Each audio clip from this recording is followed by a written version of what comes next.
ഒരുപാട് പേർക്ക് സംശയമുണ്ട് നമുക്ക് ഈ പ്ലാന്റ് ഡെൻഡ്രോബിയത്തിനകത്ത് തൈ എടുക്കുന്നത് എങ്ങനെയാണെന്നല്ലേ. ഇങ്ങനെയുള്ള പ്ലാന്റുകൾക്ക് അതിന് സക്കർ പിരുത്താണ് പ്ലാന്റ് എടുക്കുന്നത്. അതല്ലെന്നുണ്ടെങ്കിൽ ഇലയൊക്കെ പൊഴിഞ്ഞ കമ്പുകളിൽ ചെറിയ പ്ലാന്റുകൾ വരും, കിക്കീസ് തന്നെ അറിയപ്പെടും. അതിന് സ്വല്പം നല്ല റൂട്ടൊക്കെ ആയതിനു ശേഷം കട്ട് ചെയ്താണ് നമ്മൾ ചെറിയ പ്ലാന്റ് ആക്കുന്നത്. ഇത്തരത്തിലുള്ള പ്ലാന്റുകളാണ് ഇവിടെ ഇപ്പോൾ സെയിൽ ചെയ്യുന്നത്. അതിൻ്റെ തൈകളാണ്, വലിയ പ്ലാന്റ് അല്ല, വലിയ ഇത് മദർ പ്ലാന്റുകളാണ്, പുറത്തു വരുന്ന പ്ലാന്റുകളാണ്. ആ പ്ലാന്റിൻ്റെ തൈകൾ ആണ് ഇവിടുന്ന് കൊറിയർ ചെയ്ത് കൊടുത്തുകൊണ്ടിരിക്കുന്നത്. ഇതിൻ്റെ മൂട്ടിൽ നിന്ന് ഇളക്കുന്ന പ്ലാന്റ് കൊണ്ടാണ് നമുക്ക് അത്രയും 80 രൂപ നിരക്കിൽ കൊടുക്കാനായിട്ട് സാധിക്കുന്നത്. ഒരുപാട് പേര് ചോദിച്ചു, അതുകൊണ്ട് പ്രത്യേകം ഒന്ന് പറഞ്ഞതാണ്. ചെറിയ പ്ലാന്റ് 80 രൂപയ്ക്ക് കൊടുക്കുന്നതിൻ്റെ കാരണം ഇതാണ്.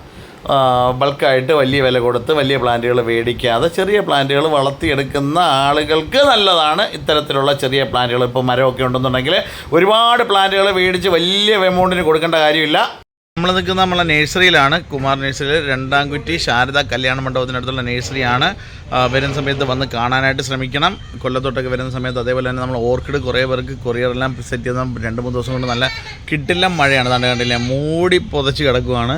അന്നേരം നാളെ മറ്റന്നാളൊക്കെ ആയിട്ട് കൊറിയർ അയക്കേണ്ടവർക്കെല്ലാം അയച്ചു തരുന്നതായിരിക്കും. കാര്യം എന്ന് പറഞ്ഞാൽ മഴ സമയത്ത് ഇതിൻ്റെ അകത്ത് വേര് ഇളക്കിയെടുക്കുമ്പോഴത്തേക്ക് പാക്ക് ചെയ്യുന്ന സമയത്ത് മഞ്ഞളിപ്പ് വരാനുള്ള സാധ്യതയുണ്ട്. അന്നേരം അതുകൊണ്ടാണ് 2 ദിവസം നല്ല അത്യാവശ്യം വെയിലൊക്കെ ഒന്ന് കാണുന്ന ഒരു സമയത്ത് നമ്മളത് സെറ്റ് ചെയ്ത് അയക്കുന്നതായിരിക്കും എന്ന് നമ്മൾ സ്റ്റാഫുകളെല്ലാം കൂടെ പറഞ്ഞിട്ടുണ്ട്. ഓക്കെ, അന്നേരം കൊല്ലത്തോട്ടൊക്കെ വരുന്ന സമയത്ത് വന്ന് കാണാനായിട്ട് ശ്രമിക്കുക. നമുക്ക് കുറേ ഓർക്കിഡിൻ്റെ കുറേ ഓർക്കിഡൊക്കെ ഒന്ന് കാണാം. മെയിനായിട്ട് നമ്മളിതേപോലെ തന്നെ 2 ദിവസം കഴിഞ്ഞിട്ട് കൊറിയർ അയക്കത്തുള്ളൂ. കാര്യം ഇത്രയും അന്തരീക്ഷം ഭയങ്കര മഴ, ഒരു രക്ഷയില്ലാത്ത മഴ. നമ്മളെ ചാനലിൽ ഷോർട്സൊക്കെ ഇട്ടിട്ടുണ്ട്, അതിനകത്തൊക്കെ കയറി നോക്കുവാണെങ്കിൽ കാണാൻ പറ്റും. ഓക്കെ, അന്നേരം പ്ലാന്റ് വന്നു കഴിഞ്ഞാൽ തന്നെ ആദ്യമേ ഈ തൈകളെ എടുത്തിട്ട് നമ്മൾ സാഫിനകത്ത് കാണാം 1 ലിറ്റർ വെള്ളത്തിൽ 1 സ്പൂൺ കലക്കുന്നതിന് പകരം 2 ലിറ്റർ വെള്ളത്തിൽ 1 സ്പൂൺ നല്ലപോലെ ഒന്ന് കലക്കിയതിന് ശേഷം ആ പ്ലാന്റുകളെ ഒന്ന് അതിനകത്തൊന്ന് മുക്കിയതിന് ശേഷം വേണം മരത്തിലൊക്കെ വെച്ച് പിടിപ്പിക്കാനോ അല്ലെങ്കിൽ ചെറിയ കപ്പിനകത്ത് പ്ലാന്റ് ചെയ്യാനോ. പ്ലാന്റ് ചെയ്യണമെന്നുണ്ടെങ്കിൽ ചെറിയ കരിക്കട്ട പീസോ തൊണ്ടിൻ്റെ പീസ് ചെറുതായിട്ട് അഴിഞ്ഞതോ എടുത്ത് ഈ ഫംഗിസൈഡിൽ ഇട്ടതിന് ശേഷം എടുത്ത് ചെറുതായിട്ടൊന്ന് ഡ്രൈ ആയതിന് ശേഷം ഒന്ന് ചെറിയതായിട്ടൊന്ന് ഉണങ്ങിയതിന് ശേഷം ഇതിനെടുത്ത് പോട്ടിനകത്ത് ഇട്ടതിന് ശേഷം നടുക്കായിട്ട് പ്ലാന്റിനെ വയ്ക്കുക. മുകുളങ്ങൾ വരുന്ന ഭാഗത്ത് ഒന്നും വീണ് അതിനകത്ത് തൈകൾ അല്ലെങ്കിൽ പുതിയ ബ്രാഞ്ച് വരുന്ന ഒരു സാഹചര്യം നമ്മളൊന്ന് ഒരുക്കി കൊടുക്കുക. അതായത് ഇതിനകത്ത് വീണ് കഴിഞ്ഞാൽ ഇതിനിടയ്ക്കൊക്കെ വന്നിരുന്ന് കഴിഞ്ഞാൽ പുതിയ നാമ്പ് വരുമ്പോൾ അത് വളർന്ന് വരാനായിട്ട് ബുദ്ധിമുട്ട് കാണിക്കും. അത് ഓർക്കേണ്ട കാര്യമാണ്. അതേപോലെ തന്നെ പ്ലാന്റ് വന്നു കഴിയുമ്പോൾ ഇതുപോലെ ഫംഗിസൈഡിൽ ഇട്ടതിന് ശേഷം ചെറുതായിട്ട് ഇച്ചിരി തണലത്ത് എവിടെയെങ്കിലും ഒന്ന് വെച്ച് അതൊന്ന് ഡ്രൈ ആയതിനു ശേഷം എടുത്ത് പ്ലാന്റ് പോട്ടിനകത്തോട്ട് മാറ്റോ അല്ലെന്നുണ്ടെങ്കിൽ മരത്തിൽ വെച്ച് കെട്ടുകയൊക്കെ ചെയ്യാം. നല്ല വായു സഞ്ചാരമുള്ള ഏരിയകളിലൊക്കെ ആണെന്നുണ്ടെങ്കിൽ മരങ്ങളിലൊക്കെ വെച്ച് കെട്ടുവാണെങ്കിൽ നല്ല കിടിലമായിട്ട് പൂത്ത് കിടക്കും. നല്ല ഗ്യാരണ്ടി ആയിട്ട്. കാര്യം പലയിടത്തും പോകുമ്പോൾ കാണാൻ പറ്റും ഈ വായു സഞ്ചാരം ഉള്ളിടത്ത് നല്ല എന്താ പറയുക നൈട്രജനൊക്കെ കൂടുതലായിരിക്കും എന്നുള്ളൊരു കാര്യമുണ്ട്. അതായത് ചാണകവെള്ളമൊക്കെ ലൈറ്റായിട്ട് സ്പ്രേ ചെയ്ത് കൊടുത്താൽ ഇത് നല്ല ഹെൽത്തി ആയിട്ട് പുതിയ ബ്രാഞ്ചുകളൊക്കെ വരും. അതേപോലെ തന്നെ കടലപ്പിണ്ണാക്കും വെപ്പിണ്ണാക്കും ചാണാനും കൂടെ മിക്സ് ചെയ്ത് 3 ദിവസം വെച്ച് പുളിപ്പിച്ച തെളി ഇതിനകത്ത് എത്ര എടുക്കുന്നു അതിൻ്റെ 10 വെള്ളം ചേർത്തൊന്ന് സ്പ്രേ ചെയ്ത് ഒന്ന് അരിച്ചതിന് ശേഷം സ്പ്രെയർ കംപ്ലൈൻ്റ് ആയി പോകും.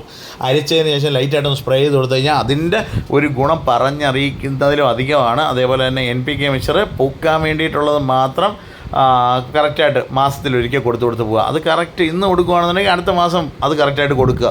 അങ്ങനെ കൊടുത്ത് പോയിക്കുന്നത് നല്ലതാണ്. അതേപോലെ തന്നെ തേങ്ങാവെള്ളം പുളിപ്പിച്ചത് 2 മില്ലി 1 ലിറ്റർ വെള്ളത്തിലെടുത്ത് നല്ലപോലെ കലക്കിയിട്ട് അതും ഒന്ന് സ്പ്രേ ചെയ്ത് കൊടുക്കുക. ഇടയ്ക്ക് ഫംഗിസൈഡും കൂടെ കൊടുക്കുക.